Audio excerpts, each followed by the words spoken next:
Okay, so at the risk of this being the stupidest video I have ever made in my life, I just want you guys to hear me out and let's get into this. If I were to sit you down and ask you some similarities about SpongeBob, a kid's cartoon show, and Call of Duty Zombies, what would you say? What does Zombies, a video game with one of the deepest storylines ever, have to do with a kid's cartoon? And more so at that, SpongeBob. Well, it turns out that not only are there quite a few similarities, there is actually a SpongeBob episode for every single Zombies map ever created. And even on top of that, you have some characters and bosses that have huge resemblances to people in SpongeBob. I will say it again though, there is a SpongeBob episode for every single Zombies map ever created. Okay, definitely the stupidest video I have ever made, but guys, let's do this. Starting off with the OG Zombies map, Knocker and Toten, we have 4 soldiers on an abandoned airfield. Now I think the key thing about this map at the time was it was designed to make you feel claustrophobic, like all the zombies are just coming at you and you're eventually gonna get wrapped up and you die. But the point of Knock was to make you feel claustrophobic, like all the zombies were coming in at you. Boom.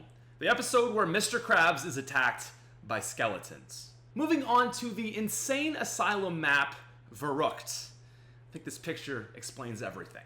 Next up we have Shinonuma, the swamp map, which literally a dozen episodes could be this map. And finally, moving on to our last World at War map, Der Riese. There was this episode where Mr. Krabs got a factory behind the Krusty Krab and, well, yeah. That's literally all Der Riese is it's just a giant factory. Next up we have Kino der Toten, a theater, a stage where people act and sing, and that SpongeBob movie where they go to the Goofy Goober place and are singing on stage. So the Spawn Room in 5, it's all these desks and stuff like that. The episode where they show SpongeBob's brain.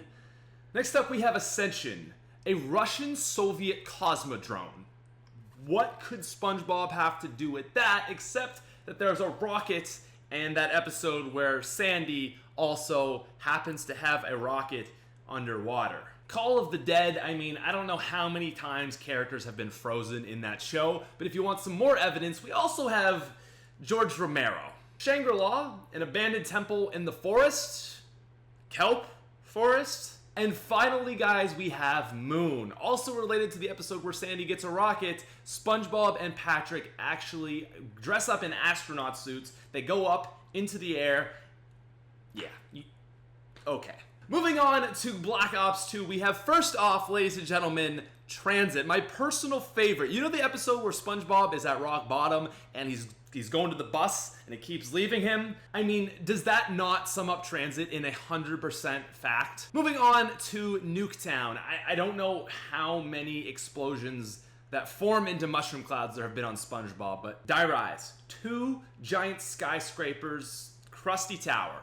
Mob of the Dead, a prison. Okay, this one is absolutely easy. There's multiple episodes where Patrick and SpongeBob go to jail. There's the one where they stole the balloon. And then there's just a ton of other episodes that either involve prisoners or people in jail. Moving on to Buried, we have the SpongeBob Western crossover episode. Seriously, look at Patrick and look at Leroy, like the exact same people. Now, Origins is a bit of a tricky one, but there is one huge thing that actually puts Origins into the SpongeBob universe.